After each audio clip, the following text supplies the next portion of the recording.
The 47th Parliament, with all its new faces, will turn up for work in Canberra for the first time next week. Now, this must surely signify the end of Anthony Albanese's honeymoon.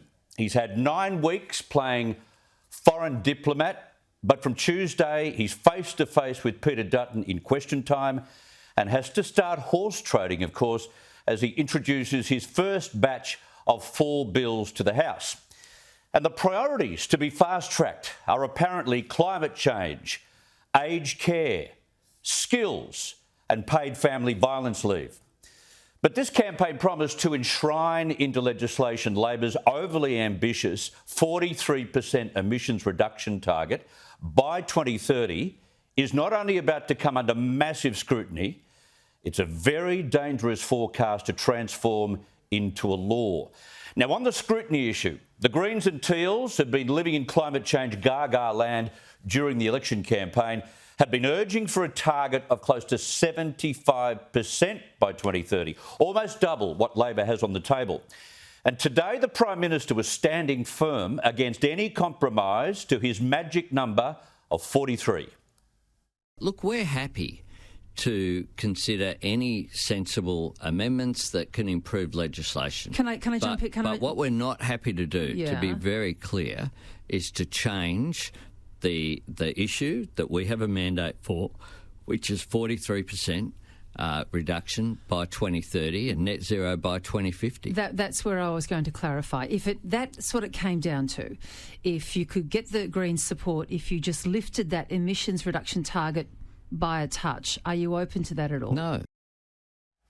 So that'll send the wacky Greens even wackier and the entitled Teals into a tiz. As we know, they don't like listening to the science and think that if we turn off the CO2 tap here, our weather will change and we'll have less natural disasters. That, of course, is total and utter virtue signalling and nothing else. But the Greens and Teals will be fired up by what US President Joe Biden had to say overnight. Joe put the country's climate targets into the context of a war. As president, I have a responsibility to act with urgency and resolve when our nation faces clear and present dangers. And that's what climate change is about. He's been watching a couple of those clear and present danger movies that we've all seen. No doubt a Green or a Teal will be echoing those words. You can bet on it in parliamentary debate sometime next week. Have a listen for that. While the 43% will probably pass the lower house easily, the government only has 26 of 76 seats in the Senate.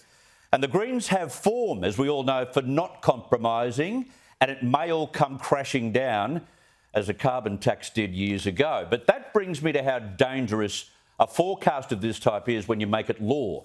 Now, the Morrison government, you'll recall, had its own target promise but refused to enshrine that into law because no one really knows where Australia will be up to in 8 years from now. Like, you can still get to net zero by 2050 without doing all the heavy lifting earlier in that trajectory. But if the current war in Eastern Europe spreads, and it could, or war erupts in our region, and it could, on the issue of Taiwan, or both could occur, what happens then? We'll need to produce more coal and gas, if not for ourselves and our military demands, for our allies in Europe and maybe even the Pacific. All bets will be off. Or will they? Not if it's law. What if improved battery technology fails to live up to the hype, fails to live up to the hopes of engineers? You can have 5 million more solar panels and another 5 million windmills, but they won't be reliable. Enshrining a mere forecast or target into law without any real scientific or logistical due diligence about when you can do that is a recipe for disaster, because the law will force the government of that day, in 8 years' time, to cut off CO2 emissions to reach the target under law, regardless of whether we can keep the lights on, regardless of whether we can keep the economy going, regardless of whether manufacturing is short of power. It is a suicide note which doesn't need to be made law. Governments need to have the flexibility to pivot, to amend and to adjust, depending on a wide raft of changing circumstances. Look what's already happened in Europe to emissions promises and fossil fuel demands. Way ahead of 2030, the green agenda has been turned upside down as a matter of national security. And most of the key green groups in Germany and Finland, they get it. They think that they should go nuclear. They get it. Charging down such a binding path, now that might make the climate zealots and virtue signallers here extremely happy and chuffed with themselves at what they've achieved. And they will. They'll be standing and applauding in the parliament. But nothing stays the same for long in this world. And targets, well, they're just that, targets. And look at Treasury. It rarely accurately predicts economic forecasts, and yet they happen every 6 months, not 8 years ahead of time.